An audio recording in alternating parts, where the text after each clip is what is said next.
Ang ganda na po ng kalsada dito sa Kawit Gloria Oriental Mindoro. Bali, ilang taon na po pala itong nagawa.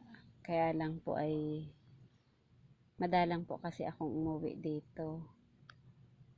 Gawa ng bali yung bahay ko po kasi dito ay nawalan po ng bubong gawa nung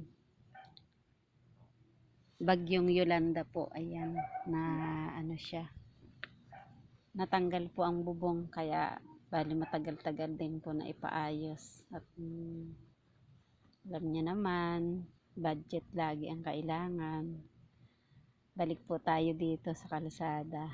Ayan po, alam niyo po ba na nung lumipat po kami dito ay ang liit-liit po ng kalsada dito. Hindi po pwedeng magsalubong ang dalawang tricycle. At kaunting pagkakamali mo lang po ay mahuhulog ka dyan sa palayan. Kaya ngayon po ay sobrang nakakatuwa na pong magbiyahe dito at pwede ka na rin pong magbisikleta, gawa ng ang ganda na po ng kalsada, may harang pa po. Kaya ayan, nakakatuwa na pong umuwi palagi dahil masarap na pong magbiyahe. Salamat po sa mga nagpagawa ng kalsada na yan.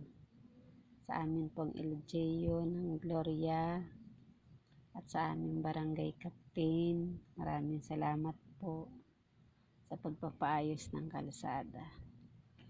Ayan po, malapit na po tayo sa kanto.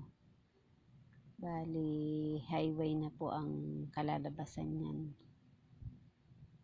Ayan po. Hanggang sa muli po.